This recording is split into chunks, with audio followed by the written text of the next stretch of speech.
नवरात्रि का 5वां दिन स्कंदमाता की पूजा विधि, मंत्र, भोग और कथा जाने। स्कंदमाता का स्वरूप। स्कंदमाता के विग्रह में भगवान स्कंद बाल रूप में इनकी गोद में विराजित हैं। देवी की 4 भुजाएं हैं।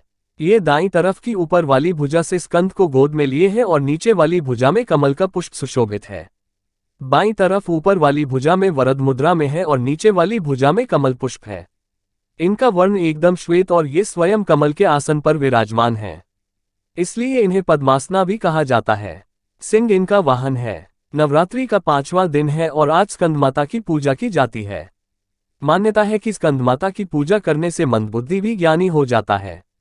स्कंद कुमार यानी स्वामी कार्तिकेय की माता होने के कारण इन्हें स्कंदमाता नाम कहा जाता है। स्कंदमाता की गोद में उनके पुत्र स्कंद शोभायमान है। स्कंदमाता को मां दुर्गा का ममतामयी रूप माना गया है। ऐसा माना जाता है नवरात्र में मां इसका रूप की पूजा करने से मां संतान सुख का आशीर्वाद देती हैं। स्कंदमाता का ध्यान मंत्र। सिंहासनकता नित्यम पद्माश्रित कर द्वया शुभदास्तु सदा देवी स्कंदमाता यशस्विनी। या देवी सर्वभूतेषु मां स्कंदमाता रूपेण संस्थिता। नमस्तस्यै नमस्तस्यै नमस्तस्यै नमो नमः। शास्त्रों में स्कंदमाता की पूजा का महत्व कुछ इस प्रकार बताया गया है कि इनकी उपासना से भक्त की सारी इच्छाएं पूर्ण हो जाती हैं। भक्त को मोक्ष मिलता है। सूर्यमंडल की अधिष्ठात्री देवी होने के कारण इनका उपासक अलौकिक तेज और कांति प्राप्त करता है। पौराणिक मान्यताओं के अनुसार स्कंदमाता मां पार्वती का ही रौद्र रूप है। इस संबंध में ये कथा बताई गई है कि एक बार कुमार कार्तिकेय की रक्षा के लिए जब माता पार्वती क्रोधित होकर आदिशक्ति रूप में प्रकट हुई तो इंद्र भय से कांपने लगे। इंद्र अपने प्राण बचाने के लिए देवी से क्षमा याचना करने लगे। चूंकि कुमार कार्तिकेय का एक नाम स्कंद भी है तो सभी देवतागण मां दुर्गा के रूप को मनाने के लिए उन्हें स्कंदमाता कहकर पुकारने लगे और उनकी स्तुति करने लगे।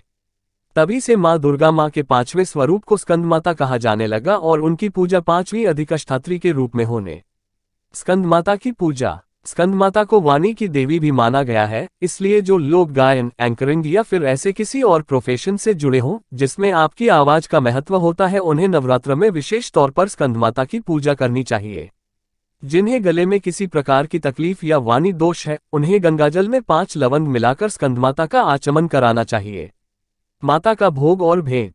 स्कंदमाता को भोग स्वरूप केला अर्पित करना चाहिए। मां को पीली वस्तुएं प्रिय होती हैं, इसलिए केसर डालकर खीर बनाएं और उसका भी भोग लगा सकते हैं।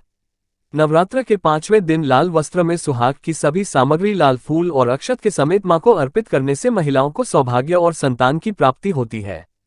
इसके साथ ही 5 कन्याओं और 5 बालकों को भेंट स्वरूप खीर और मिठाई देने से मां भगवती प्रसन्न होती हैं।